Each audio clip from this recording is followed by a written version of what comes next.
देशवासियों को न बुद्धाय, जय भीम, जय संविधान। सतीश में चुनाव आयोग के द्वारा बहुत बड़ी एक्शन लिए गए हैं। 345 पंजीकृत गैर मान्यता राजनीतिक दलों को डिलिस्टिंग किए जा रहे हैं और ये डिलिस्टिंग से साथियों ये पार्टी के लोग चुनाव नहीं लड़ सकते, इसका पार्टी पूरी खत्म किए जा सकते हैं।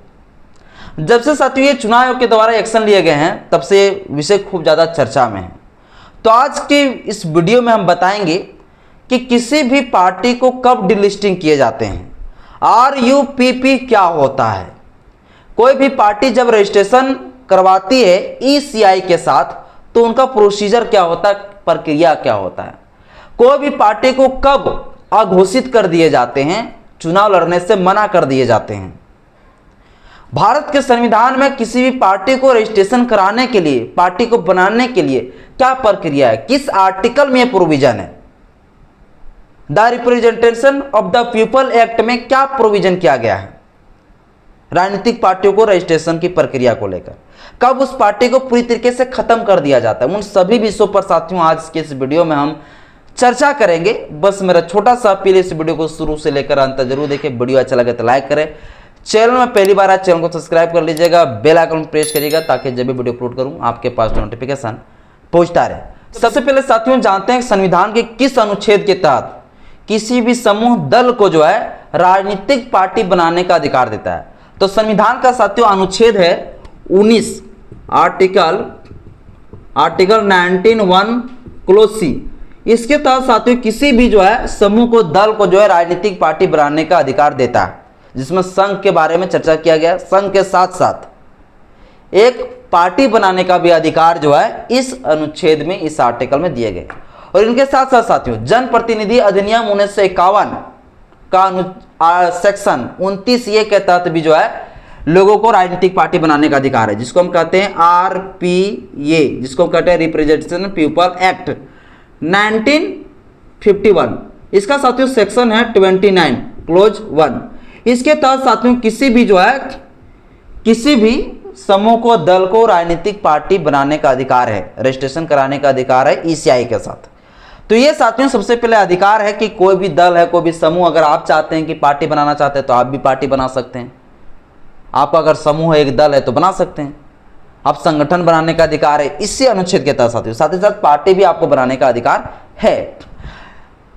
रिप्रेजेंटेशन पीपल एक्ट 1951 के तहत भी ये लोगों को पार्टी बनाने का अधिकार है। लेकिन जब भी कोई पार्टी बनाई जाती है तो पार्टी बनाने के लिए क्या होता है, उस पार्टी का अपना एक मिनी कॉन्स्टिट्यूशन होता है, एक संविधान होता है, और वो संविधान साथियों क्या होता है ECI के पास सबमिट करना पड़ता है। जिस संविधान में, भारतीय संविधान जो हमारा है, उस संविधान से पूरी तरीके से मैच करना चाहिए। यानी कि भारत का संविधान जो धर्मनिरपेक्षता, समाजवादी, लोकतंत्र की जो बात करता है, संप्रभुता की जो बात करता है, वो सभी विचारधारा पर आधारित होनी चाहिए, पार्टियों का विचारधारा। तब साथियों ये संविधान, जब पार्टी का जो संविधान होता है, अपना संविधान होता है मिनी कॉन्स्टिट्यूशन, वो संविधान वैसा संविधान नहीं होना चाहिए पार्टी का जो हमारा भारतीय संविधान, जो बाबा साहब अम्बेडकर जी का संविधान है, उनसे बाहर हो, उनसे बाहर काम नहीं कर सकता है। तो साथियों वो उस राजनीतिक पार्टी का जो संविधान होता है अपना, वो संविधान को ECI के पास जो है, यानी कि इलेक्शन कमीशन ऑफ इंडिया के पास जो सबमिट किए जाते हैं, लीगल जो डॉक्यूमेंट होता है देना ECI के पास, वो साथियों 30 दिन के भीतर देना पड़ता है। इसके बाद जाके फाइनल उसका पार्टी का रजिस्ट्रेशन होता है, तब वो बन जाता है पंजीकृत पार्टी, यानी ECI का एक बन गया, क्या वो मेंबर बन गया, इलेक्शन कमीशन ऑफ इंडिया का मेंबर वो कल आ गए जब उसका रजिस्ट्रेशन हो जाएगा। अब हम साथियों जानेंगे कि जो इस समय डिलिस्टिंग किया जा रहा है, वो डिलिस्टिंग किसको किया जा रहा है। डिलिस्टिंग साथियों जो इस समय किया जा रहा है वो किसको किया जा रहा है, डिलिस्टिंग क्या होता है ये भी बताऊंगा। और डिलिस्टिंग साथियों जो किया जा रहा है इस समय, वो किया जा रहा है RUPP लोगों का। अब क्या है RUPP? RUPP मतलब साथियों होता है रजिस्ट्रेशन अनरिकॉग्नाइज्ड पॉलिटिकल पार्टी। इसको हम कहते हैं साथियों पंजीकृत गैर मान्यता राजनीतिक दल, हिंदी में इसको कहते हैं। RUPP कब राजनीतिक दल बन जाते हैं RUPP में, यानी कि कोई भी राजनीतिक पार्टी के दल रजिस्ट्रेशन करा लिया, अब तो ECI के वो मेंबर बन गया। लेकिन RUPP में उसको कब गिनती किए जाते हैं, तब गिनती किए जाते हैं साथियों जब कोई राजनीतिक पार्टी के दल जब रजिस्ट्रेशन करा लिया, रजिस्ट्रेशन कराने के बाद उसकी पार्टी का दर्जा मिल गया, जब उसको पंजीकृत कर दिए गए, लेकिन वो पार्टी 6 से 7 साल तक कभी चुनाव लड़ ही नहीं रहा है, जब से बनाया तब से, एक ये, तब उन पार्टियों को गिनती किया जाता है किसमें, RUPP में। या तो साथियों वो पार्टी तो बन गया लेकिन जितना बार वो चुनाव लड़ रहा है, विधानसभा के चुनाव लड़ रहा हो, आम चुनाव लड़ रहा है, लेकिन उस चुनाव में राज्य स्तरीय पार्टी बनने के लिए उतना प्रतिशत वोट वो नहीं ला पा रहा है जितनी चाहिए राज्य स्तरीय पार्टी बनने के लिए। अगर एक बार भी वो नहीं ला पाता है, बार बार चुनाव हार जाता है, राज्य स्तरीय पार्टी बनने के लायक वो वोट ला ही नहीं पाता है जो एक एवरेज वोट होता है, तो वैसे में साथियों उस पार्टियों को भी गिनती कर दिया जाता है RUPP में। मतलब ये सक्षम नहीं है, ये पंजीकृत तो है लेकिन गैर मान्यता राजनीतिक दल में ये लोग गिनती धीरे धीरे आने लगते हैं। या तो जो पार्टी बन गई है और 6 साल 7 साल तक लुप्त है भाई, और सरकार या ECI जो है, ECI के नज़र में पता चल रहा है कि उस पार्टी का नामो निशान कहीं नहीं है, उसका कोई कार्यालय भी नज़र नहीं आ रहा है, तो वैसे पार्टी को RUPP में गिनती किया जा सकता है और इन लोगों को डिलिस्टिंग कर दिया जाता है। अब साथियों समझते हैं डिलिस्टिंग का मतलब क्या होता है। डिलिस्टिंग का मतलब साथियों ये नहीं होता कि किसी भी राजनीतिक पार्टियों को पूरा जड़ से उखाड़ के फेंक देना, पूरी तरीके से खत्म कर देना, यानी उस राजनीतिक पार्टियों का रजिस्ट्रेशन पंजीकृत रद्द कर देना, ये नहीं होता है। डिलिस्टिंग का मतलब साथियों ये होता है कि उस पार्टियों को नकेल केस देना, कान पकड़वा देना और उन्हें एक चुनौती दे देना भैया कि भैया आज के बाद तुमको इस पार्टी से जो लाभ मिल रहा था वो लाभ खत्म। जैसे आप लोग साथियों जानते हैं कि जब कोई भी पार्टी रजिस्ट्रेशन कराता है तो उसे रजिस्ट्रेशन के बाद 3 लाभ मिलता है उसे, और ये 3 लाभ साथियों क्या क्या होता है। पहला लाभ होता है कि उस राजनीतिक पार्टी को टैक्स से छूट होता है, फ्री होता है, टैक्स फ्री।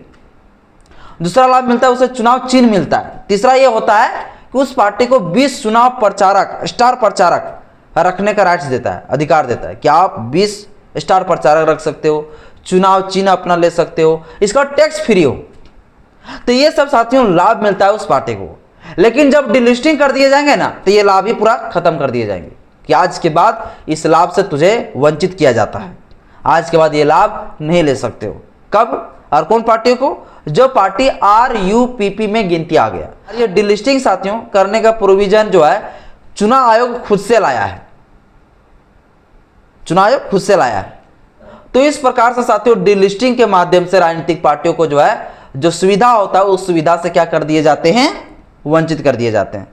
तो आप मान के चलिए साथियों कि उस राजनीतिक पार्टी का जो चुनाव चिन्ह छीन लिए जाएंगे, उसका टैक्स फ्री भी छीन लिए जाएंगे भैया, उसका पूरी तरीके से 20 स्टार प्रचारक भी छीन लिया जाएगा। तो एक बात बताइए, वो पार्टी क्या रह जाएगा? समझ लीजिए वो पार्टी से चुनाव नहीं लड़ पाएगा।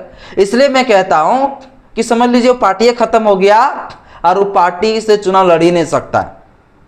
अब पार्टी का ये सब कुछ लाभ खत्म, तो व्यक्ति जो है उस पार्टी का दल का लोग क्यों लड़ेगा चुनाव चिन्ह भी खत्म कर दिए जाएंगे तो उस पार्टी का कोई वैल्यू रहा। इसलिए कहते हैं मोटा मोटी आप कह सकते हैं कि इस राजनीतिक पार्टी का शक्ति छीन लिए जाएंगे भैया, इस राजनीतिक पार्टी को ही खत्म कर दिया गया। अब ये पार्टी चुनाव नहीं लड़ सकता, अब निर्दलीय ही लोगों को लड़ने से फायदा होगा। इसलिए मुझे मानना है जहाँ तक कि वो चुनाव नहीं लड़ सकता है। बाकी बात साथियों आप बोलेंगे कि रजिस्ट्रेशन खत्म होगा, रजिस्ट्रेशन खत्म नहीं होता है। जो फ्री होता है ना कुछ सुविधा, वो सुविधा सिर्फ खत्म हो जाता है कि भैया आप फ्री नहीं, आप टैक्स बिल देना पड़ेगा, आप चुनाव चिन्ह भी तुमको नहीं मिलेगा, 20 स्टार प्रचारक भी नहीं मिलेगा, और ऐसा पकड़े गए तो फिर कार्रवाई होगा। तो ये है प्रक्रिया साथियों। बाकी बात जो है the representation of the people act 1951 देख लीजिए, या तो आर्टिकल 19 को देख लीजिए, कहीं भी ये नहीं कहा गया कि उससे रद्द कर दिया जाएगा रजिस्ट्रेशन, कहीं ये प्रोविजन नहीं।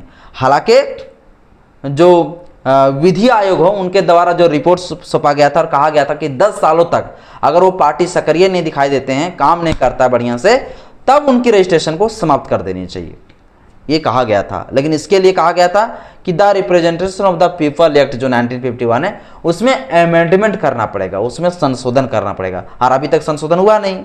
और जब संशोधन नहीं हुआ साथियों तो ये रजिस्ट्रेशन को रद्द नहीं किया जा सकता, बल्कि डिलिस्टिंग के माध्यम से जो पार्टियों को जो लाभ मिलता है वो लाभ से वंचित कर दिए जाएंगे। तो डिलिस्टिंग साथियों इन लोगों को RUPP लोगों को जो है अभी डिलिस्टिंग किए जा रहे हैं। और ये साथियों कुल 345 कितना 345 जो है अभी पंजीकृत गैर मान्यता राजनीतिक दल घोषित हो चुके हैं, और इन लोगों को ही डिलिस्टिंग किए जा रहे हैं। यानी कि ECI का जो मेंबर है, ये जो ECI का मेंबर बने हैं रजिस्ट्रेशन के तहत, वो मेंबर से इसको खत्म किया जा सकता है। तो ये है साथियों। हालांकि वो व्यक्ति चुनाव लड़ सकता है, वो व्यक्ति चुना, लेकिन उस पार्टी से नहीं लड़ सकता है कभी भी नहीं, पार्टी का नामो निशान वहाँ से खत्म।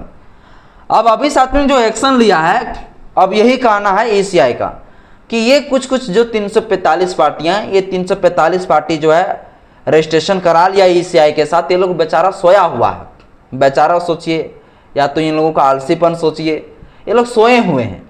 अब इन लोगों को क्या करेंगे फालतू यहाँ ECI में रख के, इन लोगों को डिलिस्टिंग करके हटा दिया जाए।